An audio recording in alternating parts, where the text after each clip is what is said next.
no breakfast, didn't get no lunch, but I did get 2 weeks notice. They're gonna close the factory up.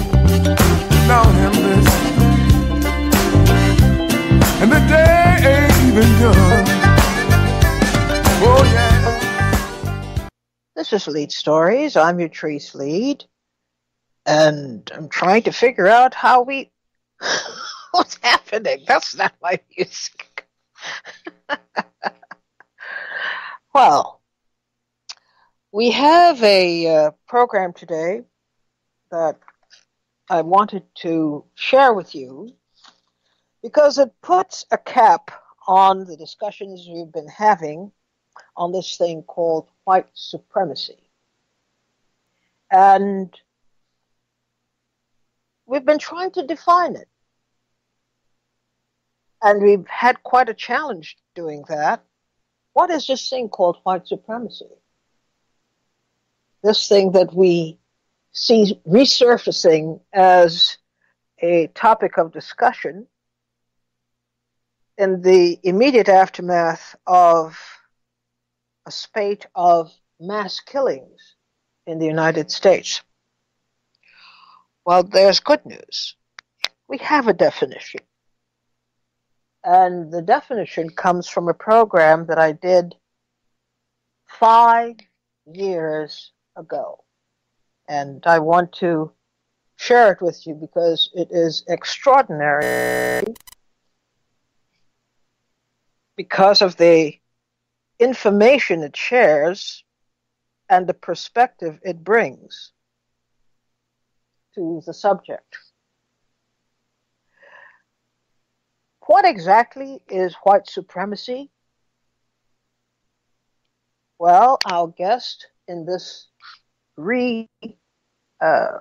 presented program, Dr. Jeffrey Perry, an independent working class scholar, gave us a guided tour 5 years ago based on the seminal works of historian Theodore Allen, whose 2-volume book, The Invention of the White Race, chronicles the formulation by power elites in early America of a race-based system of total control.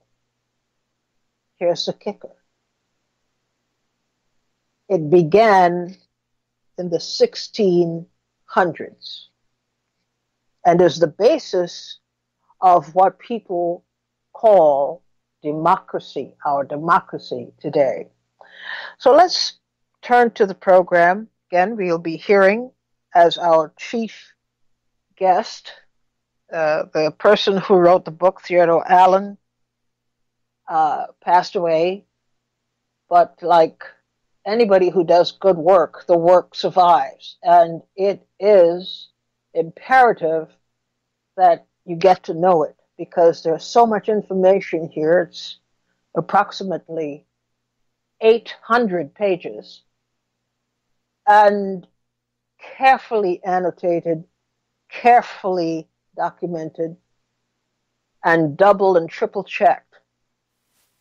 So when people ask for a definition of white supremacy,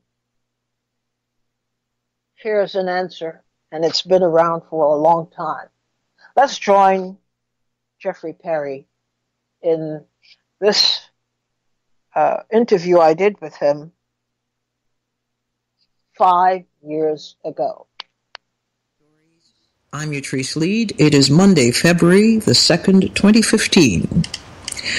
And a very important introduction I wish to make today as we begin the designated month for Black history. Of course, I don't wait for February to discuss this matter. I think it ought to be discussed all year round, history as a whole.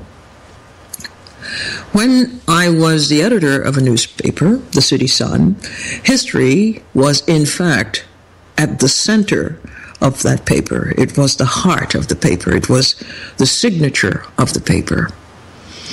And it was why the paper was so well received. And people to this day tell me that I'm responsible for the fact that their house could never be cleaned out entirely because they have so many back issues of the paper. But history is important.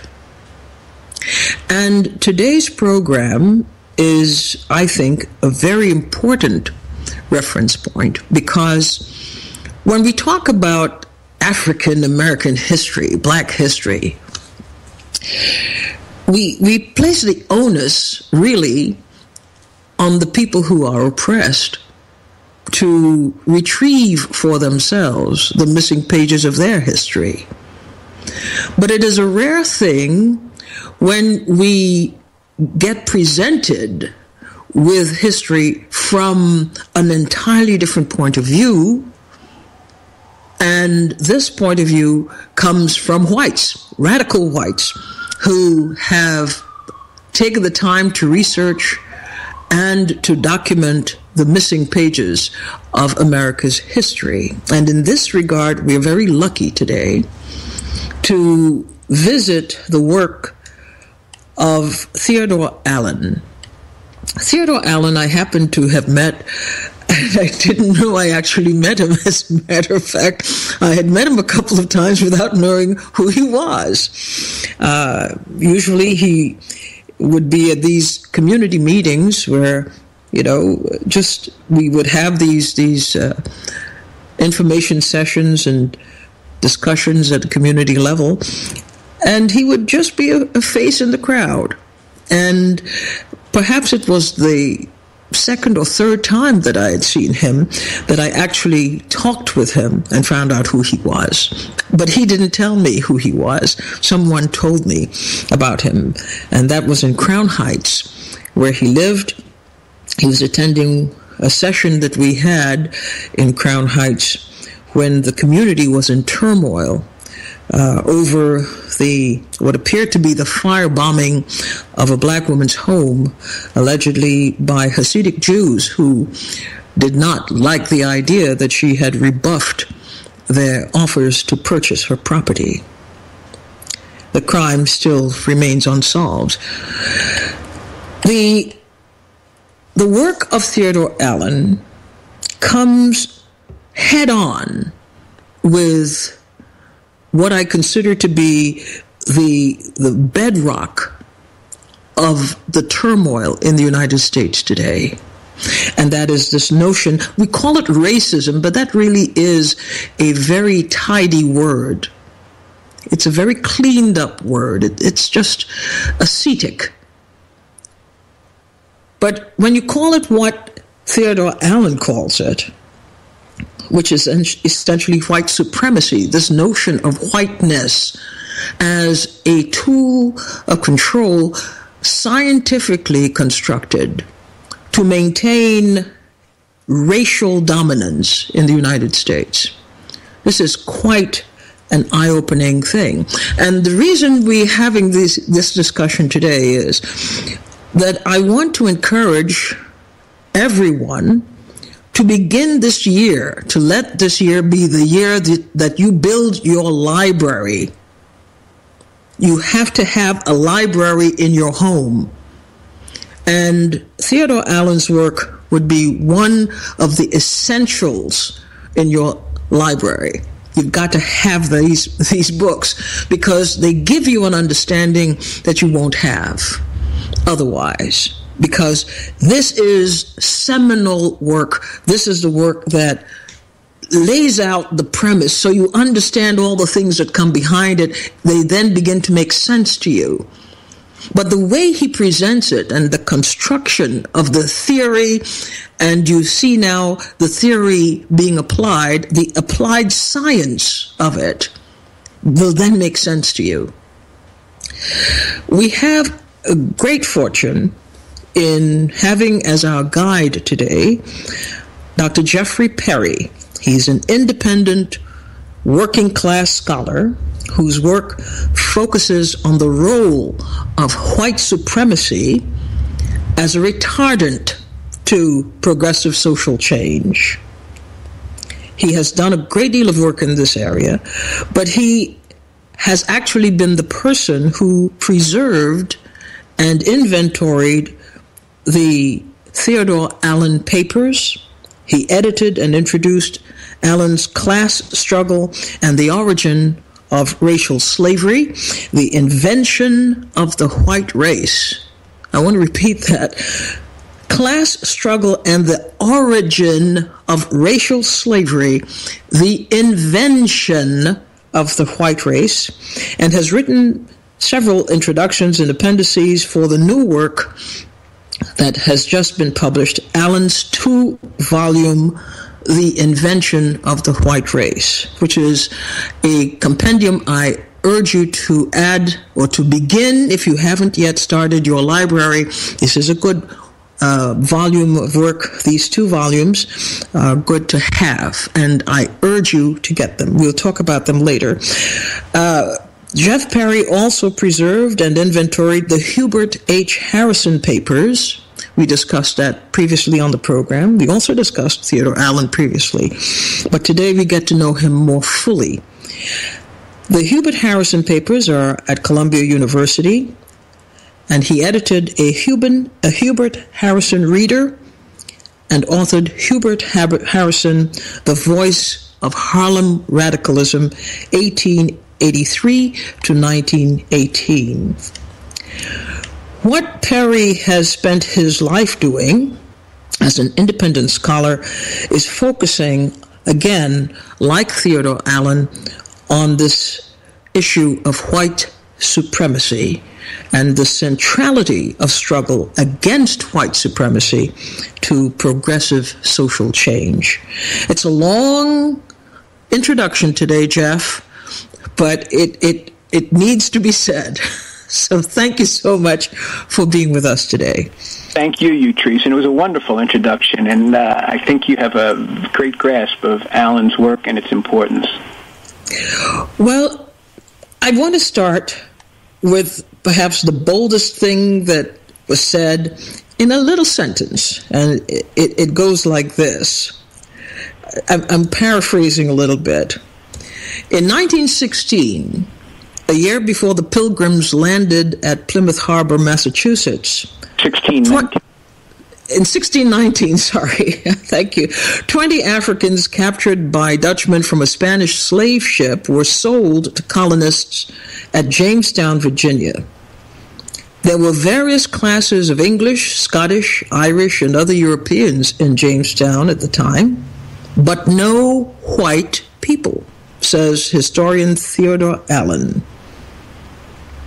The term white, he said, appeared for the first time in colonial records 60 years later, Allen says.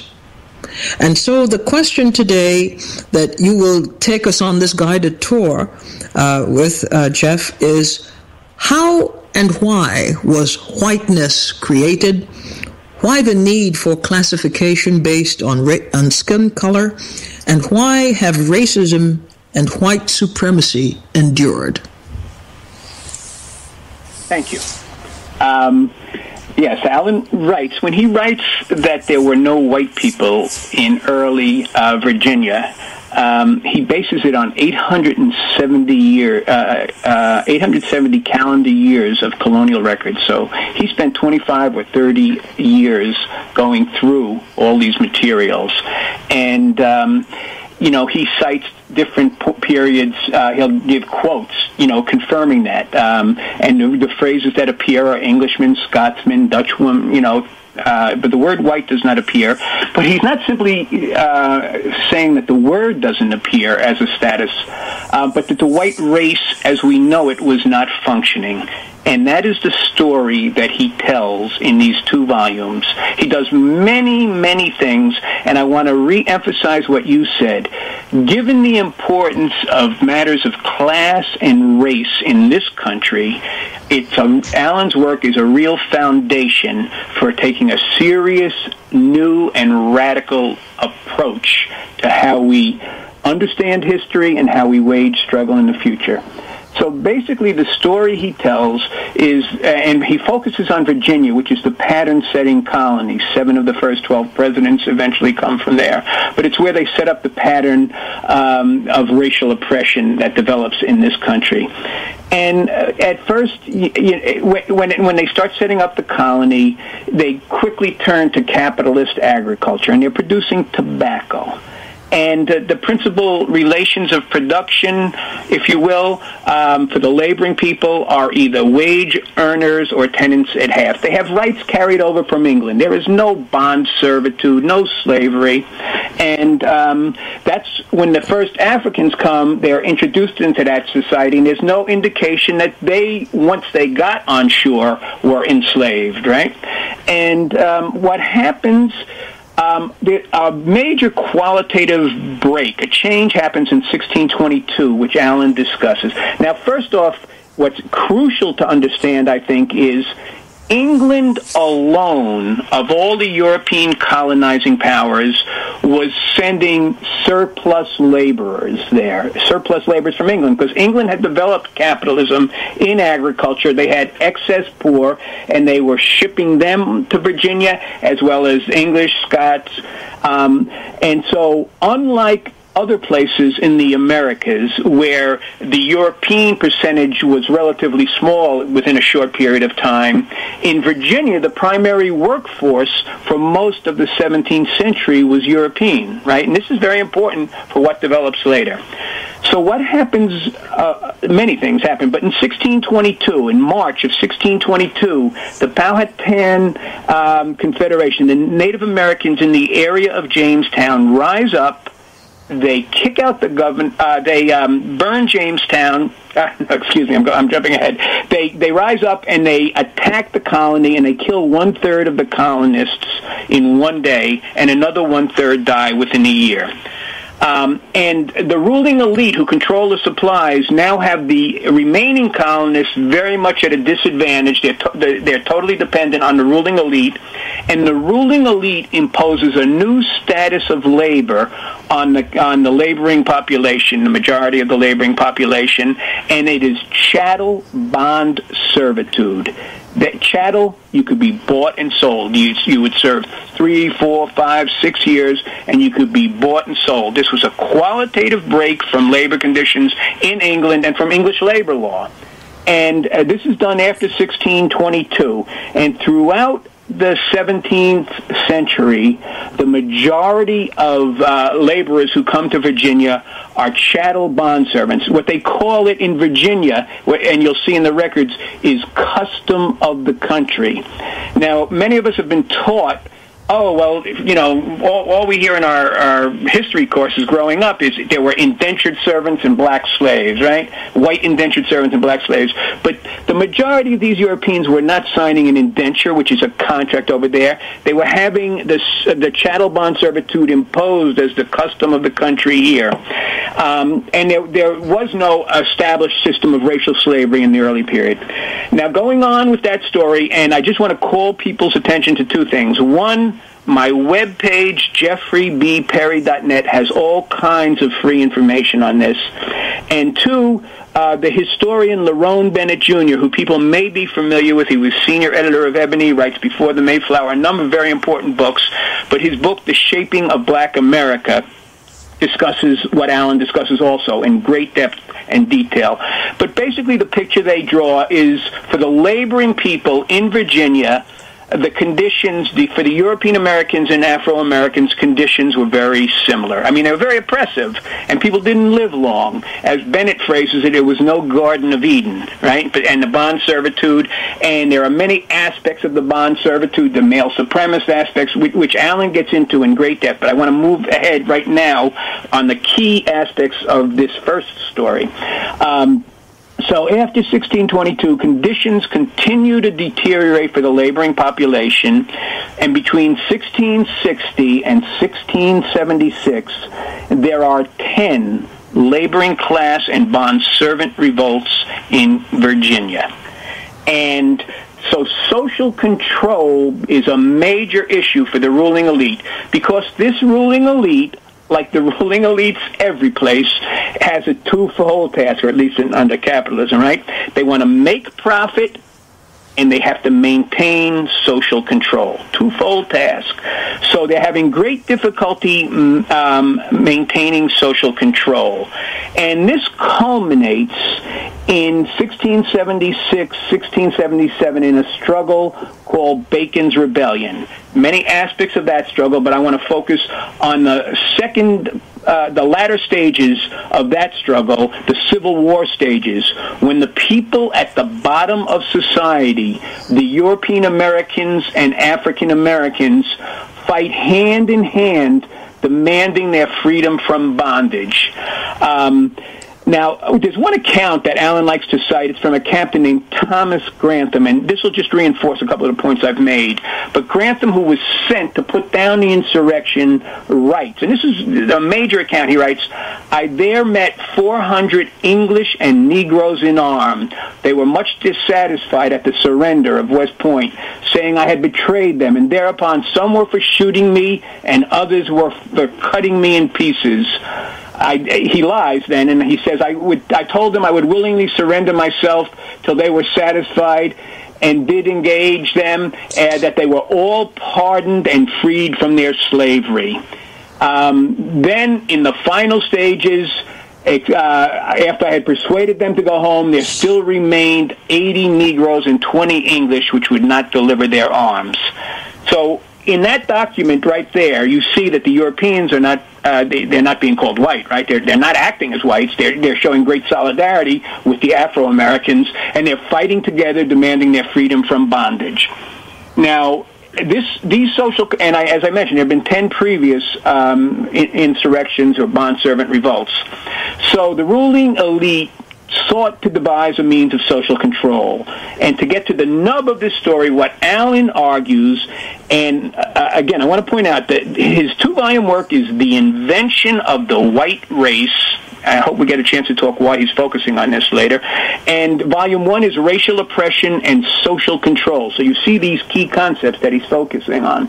So what he describes is that system in which his 3 main theses are that the ruling elite in Virginia, in response to Bacon's Rebellion, in response to the solidarity shown in Bacon's Rebellion, and the labor solidarity, invented the white race as a ruling class social control formation. I just want to take a second to stop before I go with the other 2 theses. He emphasizes ruling class social control formation because Allen is very well thought out, and he's clear if you simply argue that race is a social construct, you leave the back door open for all kinds of white supremacist theorizing, such as the Dinesh D'Souza's and the Daniel Patrick Moynihan's, and those who will argue, yes, race is a social construct, but what would you expect if you have people of inferior cultures or inferior family life? Allen's having none of that. He's laying it right where it belongs, at the feet of the bourgeoisie, the plantation elite back in Virginia, and what gets set up is in their interest.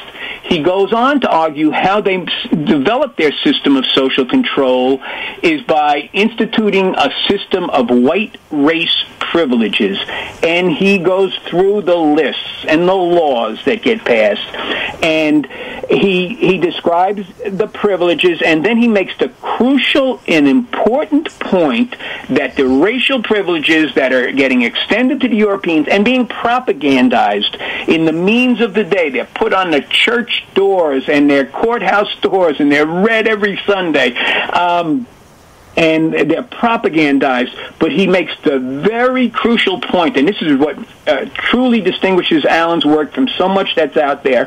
Allen argues that the system of racial privileges was not only ruinous to the interests of African Americans, they were also disastrous for European American workers, right? He's saying it's not in their class interest, in their interest as poor and working people.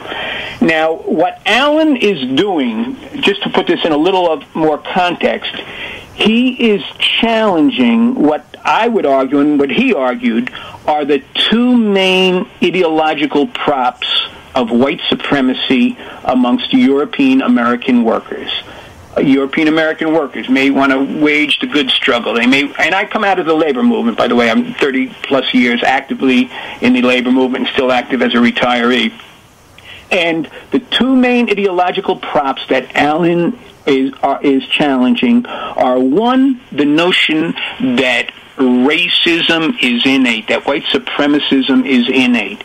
Because if it's innate, you can't fight it, right? It's got to be there all the time. So he's challenging that. And the second one he's challenging is the notion that white workers, quote, benefit from the system of racial privileges. And he is arguing, no, this is not in their interest at all. What's in their interest is solidarity with their Afro-American co-workers, right? He says these, quote, privileges are a poison bait. It's like a shot of heroin. You're told it's good for you, but it's not.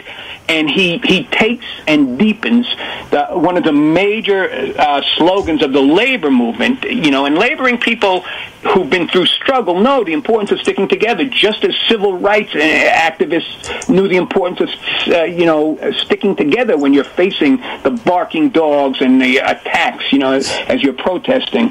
And so Allen takes slogan like an injury to one is an injury to all, which is one of the bedrocks of the labor movement. And he says, yes, that is true. And he says, and so is the following.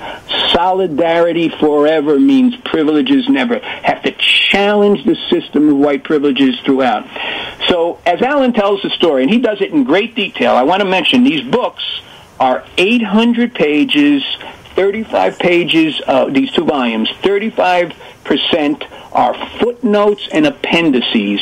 It is thoroughly documented work. Allen is an independent. He's a working-class scholar, and he has great integrity. When he writes, he also knows the contending arguments, and he tries to raise them in their best perspective, if you will, and then address them.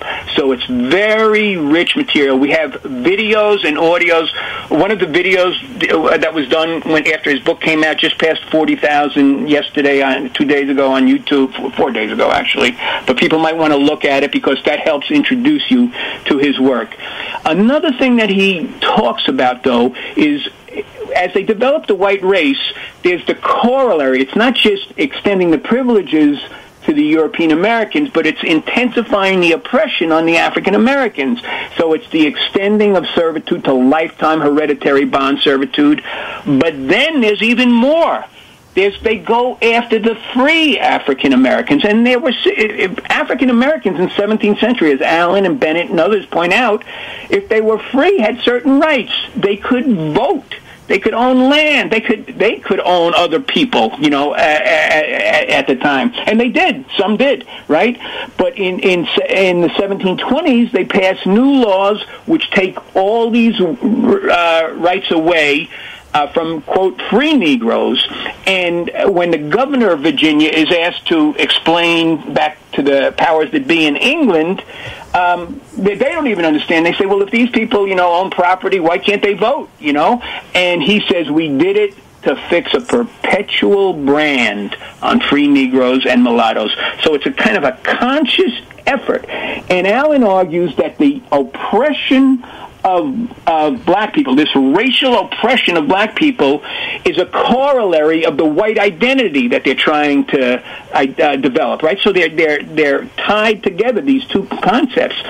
So Allen is making profound arguments, and he does this in the context of his other historical work. That's the basic theory he lays out for the invention of the white race. There's much more to that, but I want to put it in a little deeper context now. And I mentioned the two arguments he goes after, that racism is innate and that white workers benefit. And for the people who have like to read some of the history, the first argument he is particularly associated with a historian named Winthrop Jordan, who wrote White Over Black, American Attitudes, and you can see by the title he's equating white with American, 1550 to 1812, I think he writes it. And Jordan argues that racism is an unthinking decision. The other historian that Allen's challenging is the work of Edmund Morgan, who many people today, even progressives, use, to discuss 17th century. But at key points, Morgan makes the argument that there were too few free Portamata, implying that they were getting promoted into the middle class, which wasn't happening. That's one of the main points that Allen makes, is these people were being sold this white race stuff, but it was not improving they were not moving out of their class. They were still laboring class Europeans, and he subsequently points out how down south, where the white supremacy was most pronounced, the conditions were always worse for laboring people. Allen takes on those arguments, but his deeper argument and the background for it is the following. When he starts writing in the 1960s on this, and he had a lifetime of activism. He had been a United Mine Worker local president 3 times. He had taught political economics in New York City for over a decade and had a history of left activism. But he kind of sets out on his own course in the 1960s, and he's addressing 2 main questions, 2 deep issues. One, how do you explain the relatively low level of class consciousness in this country overall, right? When you compare it to other countries, particularly the advanced capitalist countries, the European countries, they have labor parties, social democratic parties of significance and all of this. And the U.S., we don't, right? That's one question he's trying to address. And the deeper question is why no radical social change in this country? And what he comes to the conclusion in the beginning in the 1960s, that the answer to this, what has held us back so profoundly, is white supremacism, white supremacy, its retarding effect, particularly on the European American workers. And so he's going to go after all of that. And one thing he does before he turns to writing The Invention of the White Race, which he starts, Allen lives from 1919 to 2005, and he starts writing he starts developing that theory in the mid-70s, but a decade earlier, as he's writing, he starts out looking at 3 crises in U.S. history, and this work is totally instructive for us today as we try and wage struggle in the 21st century. And he looks at previous periods in U.S. history. The 3 periods he looks at, the key periods, Civil War Reconstruction is 1, populism is 2, and the Depression 1930s is the 3rd. And he argues that in each and every one of those periods, as the people at the bottom of society, labor, working class, African American, Latino, as people start coming together and pushing for struggle and for change, the ruling class has effectively and successfully beat back those efforts by turns to white supremacy and reinforcing white privileges. Very quickly, the examples from the Depression are instructive because we will encounter similar things today, as we move on and as struggle heightens. But he points, I would point to labor legislation, the National Labor Relations Act, the Fair Labor Standards Act, and Social Security until 1951. These are the laws that came out of that New Deal, excluded domestic and agricultural workers, roughly 70% of your black and Latin workforce down south. Relief is federal monies, but it was controlled locally, meant down south great disparities. 2 other crucial examples, the GI Bill. The GI Bill, you can get a house with 0 down payment and low interest loan. And the statistics for the New York, New Jersey area where I live, 67,000 GI loans were awarded. Less than 100 go to families of color. That is how you get the ring of white suburbs around New York and every other city in this country. And the final one, which I think is crucial, again, coming from my labor background, and I would like to see people consciously addressing more, is the 2-to-1 black-to-white unemployment ratio. In 1929, at the start of the Great Depression, the black-to-white unemployment ratio was 1-to-1, which makes sense if you think about it, because black people were brought here to labor. But by 1947, after all those programs of the New Deal and the post-war deployment, redeployment. The black to white unemployment ratio was 2-to-1 or some close variant of that, and that's all it's been as long as you or I have been alive, right? So this is some of what goes into Allen's analysis, and he explains how, in part, how that happens, and it's, again, history. So much is more, the type of history we really have to dig deeper on, but he points out that when FDR had his administration, his basis of support included trade unions, urban political machines, but the Dixiecrats down south, the same people, the forebears, if you will, of the current generation who are now in the Republican Party and the Tea Party and things like this. And they shaped. A historian up at Columbia, Ira Katz-Nelson, has written a book, When Affirmative Action Was White, which describes how each and every program from the New Deal into the 1960s was shaped in its white supremacist fashion. So what Allen, Allen takes all of this analysis, and it's crucial, I think, for the work we do today, and he argues that we have to develop a strategy for social change which understands the class nature of the society and who's controlling this and who's driving it. But we have to understand that what they rely on for social control is white supremacism, white supremacy. And what we have to beat them on is that, because it's not in European American laboring people's interest or African Americans' interest, Latino. So we have to. This white supremacy is both what they base their support on, but it's also their Achilles heel. So Allen basically argues is we have to develop a strategy that focuses and directs the main blow at white supremacy. Now, to elaborate a little more on that, the other person I work on who you mentioned is Hubert Harrison, and let us not omit Harrison here at the start of Black History Month, although, like you, I agree, every month, we should be doing this. But Harrison, early 20th century, A. Philip Randolph calls him the father of Harlem radicalism, and J.A. Rogers calls him the leading Afro-American intellect of his era. But one of Harrison's profound concepts, he writes, writing about the U.S., politically, the Negro is the touchstone of the modern democratic idea. And it's an extraordinarily powerful metaphor, because a touchstone is a black stone. You rub it against the metal to see if it's really gold or not. We can use that. We can apply that at every area we look at. Jobs, housing, education, healthcare, incarceration rates. Pick an issue, and let's put it to the test. How are black people faring, and what are we going to do about it, right? But in that same passage, and this is where I'll take a breather, and you can, but in that same paragraph, after Harrison writes, the Negro is the touchstone, he goes on to say that true democracy and equality, essentially this is what he says, true democracy and equality for Afro-Americans implies a revolution startling to even think of. It's the same concept that Allen gets at, right?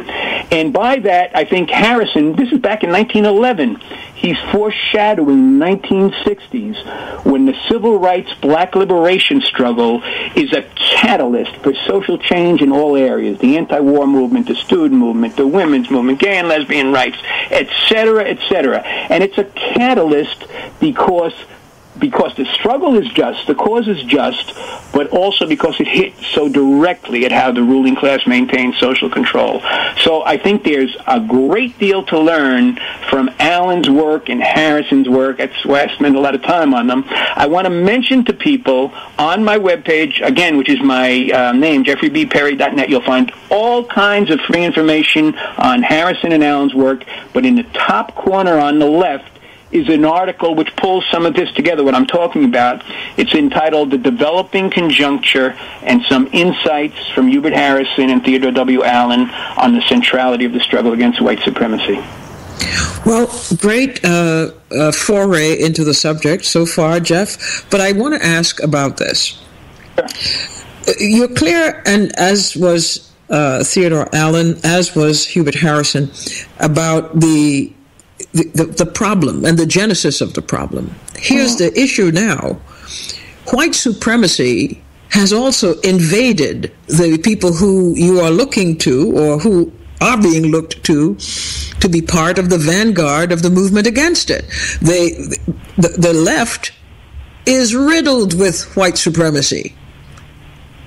So what do you see as the likelihood that this group that is supposed to be in the vanguard of change, A, will not accept the fact that they are actually proponents of white supremacy, for the most part, that they have signed on to it, that they enjoy white privileges, and they don't intend to give them up? Well, very good question, Utrice. And this is parenthetical, but people can find this article on my webpage also. When Allen starts writing back in the 60s, he pioneers white skin privilege analysis. It's 20 years before that which comes later, which people are familiar with if they go to Wikipedia. And Allen's was a much deeper, more class-based analysis. But one of his first articles was entitled, "Can White Radicals," and then he crosses out radicals, and he just puts workers, "Can white workers be radicalized?" Right? Because he was addressing the same issue and all the problems, that you're just hinting at. But I actually am optimistic, and I'll give a few examples and a few reasons why. One, if people look at my webpage, on the opening page when they get to it, down the left-hand column, I have an article which describes work that we did over a long period of time. As I said, I worked over 30 years in Jersey City at the big bulk mail center, 4,000 workers, and into New York, local, and places like this. And this is in a period when we were pumping City Sun, your paper that you mentioned earlier, and but what we did in the workplace is we functioned from this approach that every issue we looked at, we were going to look at how's white supremacy shaping it, and how are we going to address that? And it's not hard to find because it's every issue. And we regularized our approach. It wasn't just spontaneous. Oh, there was an incident, and then you're there, right? Yes, go ahead. Sorry. No problem. And we would focus, on a regularized basis, and whether it was the treatment of pregnant women or the discipline practices, whatever issue, we would address it. And people, at first, they're looking, is this for real? And things like this.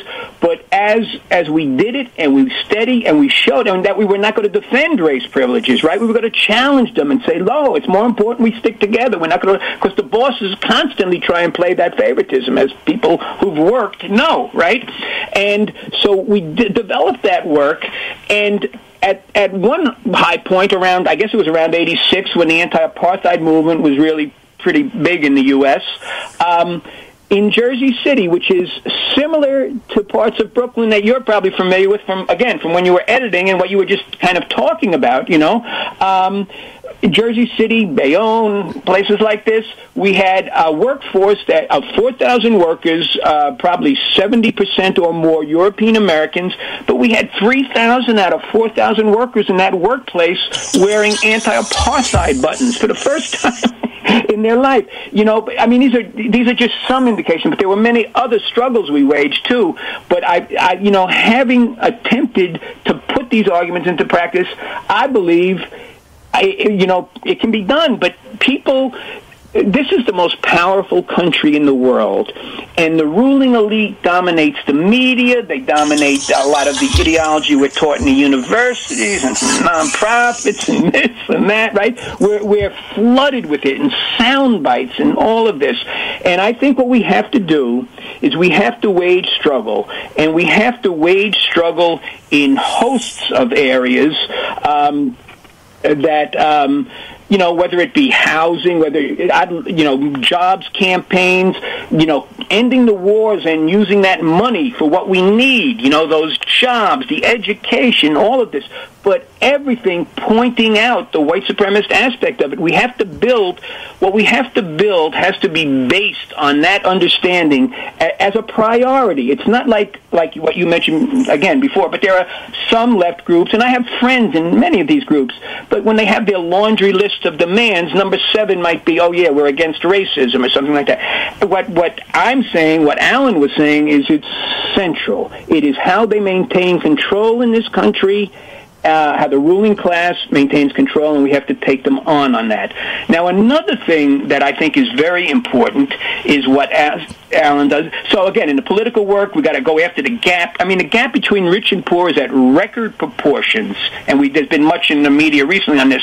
We have to go after that, and we have to point out the disparities. And in that Developing Conjuncture article, I show the great class disparities in U.S. society, but then I have another section that shows the white supremacist shaping of each area, right? Whether it's incarceration, poverty rates, whatever.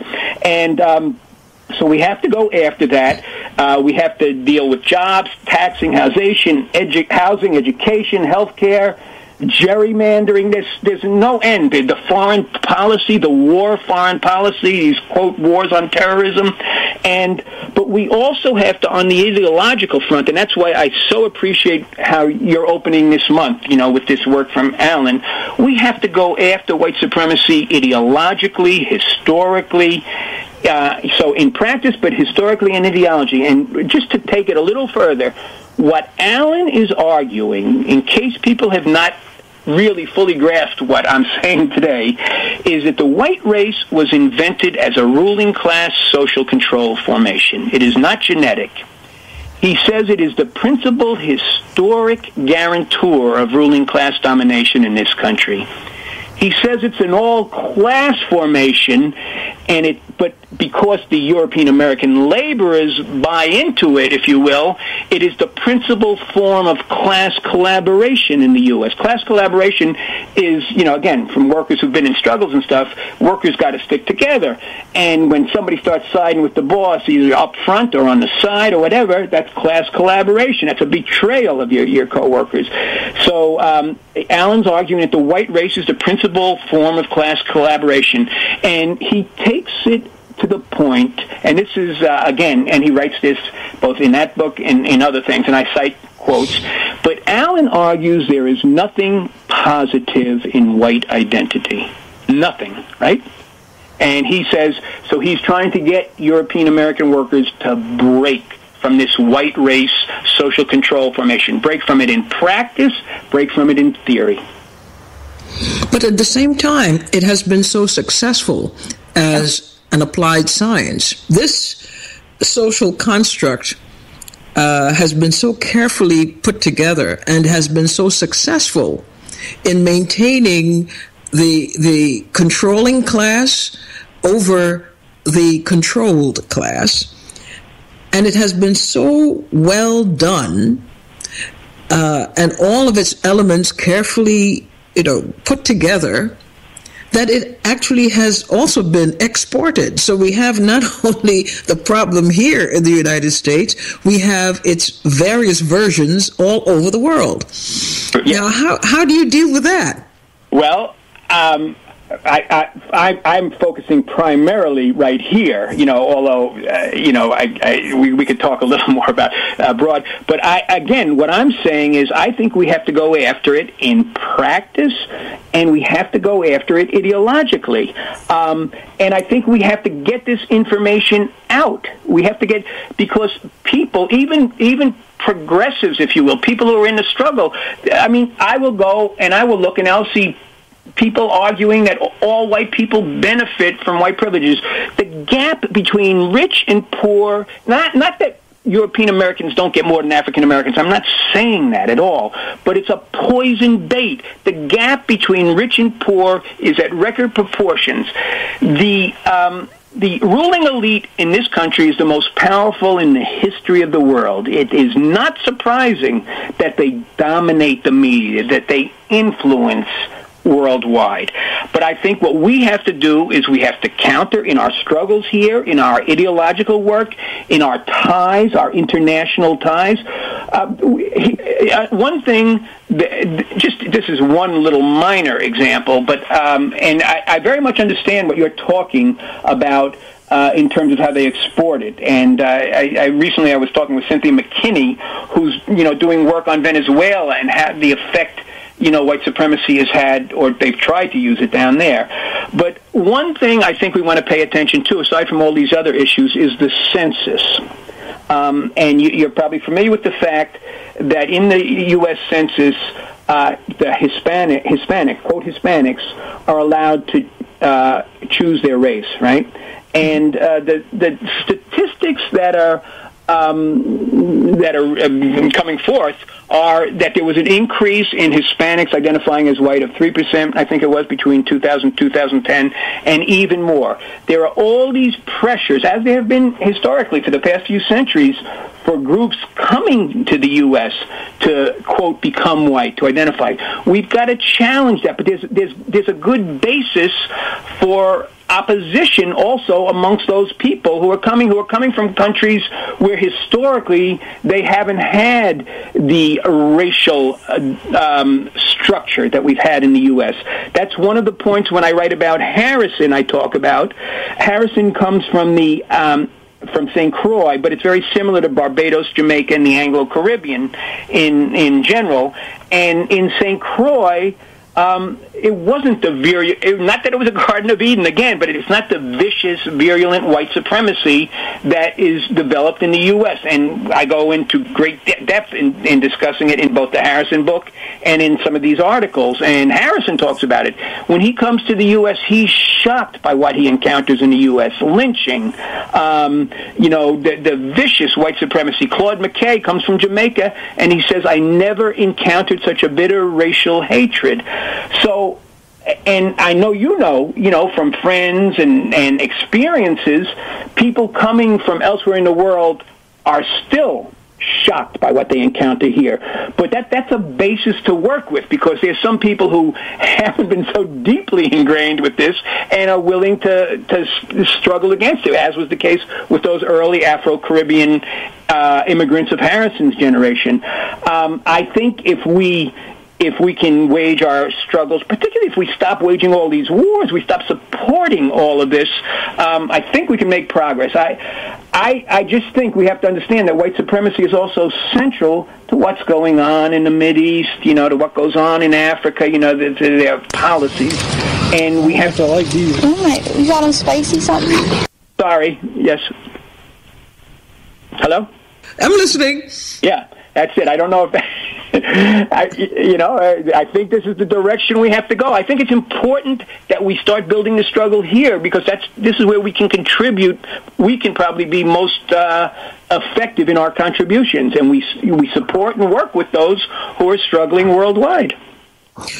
Well, as we close, could you tell us a bit, Jeff, about this 2-volume book? Because I'm recommending that people begin to build their knowledge base, especially those who envision themselves as being involved this year, participating in creating change and hopefully doing so effectively. They have to be armed. So tell us about this 2-volume work and how people can get access to it. Great. Again, there are links on my page, but you can get it. The 2-volume works, Allen first wrote them in 1994 and 1997. They were published by Verso Books, which is right in Brooklyn, right? And Verso Books came out with a new edition in 2012, for which I wrote new introductions, very expanded indexes so people can find things in the books. And I did internal study guides, 25 pages for each volume, because these are very dense volumes, and sometimes people might not be familiar with some of the history, as Allen goes through things. So I try and give you something that you can work with, and it's good for study groups, for individuals. And those books can be got if you go to the Verso Books website and look up Theodore W. Allen, The Invention of the White Race, there's Volume 1, Racial Oppression and Social Control, Volume 2, The Origin of Racial Oppression in Anglo-America. They're being sold for 40% off. They're paperback, 40% off with free shipping and a bundled ebook, which is wonderful, has great appeal, particularly to the younger generation who are very familiar with this stuff. So the material is there. Allen also, knowing how important this work was, and these are, again, dense volumes, he did a 2-page summary of the argument of the invention of the white race at an online publication called Cultural.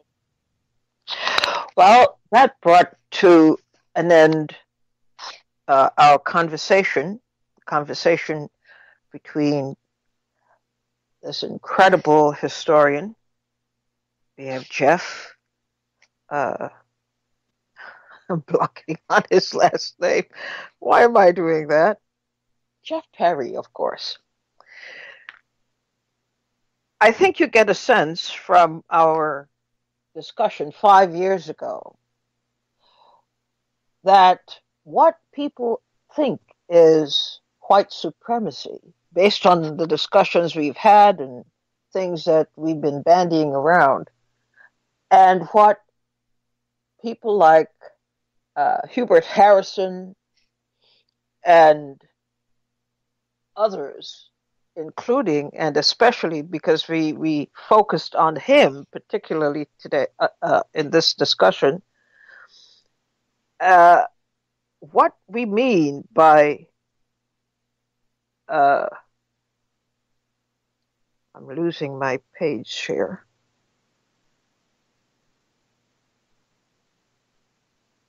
By white supremacy, you see entirely different accountings, entirely different definitions of white supremacy. And so I recommend that you get serious and start doing some reading. And from reading, hopefully, will come your involvement, your direct involvement in one way or the other. And we will see a change, hopefully, because people understand it better. I guarantee you that people who call themselves white supremacists don't know about white supremacy. They have no clue. But hopefully we will see a change the more people learn, the more people read, and that is what is important. I'm happy to share this with you because it was very, very important. It contained a lot of information, and it should take some time for you to get through these 800 pages that he's talking about. But Theodore Allen and Hubert Harrison and others warned us a long time ago. And here we are today, not even understanding that this concept was developed as far back as the 16 and 1700s in good old USA. Thanks for listening. We'll see each other tomorrow. Bye-bye.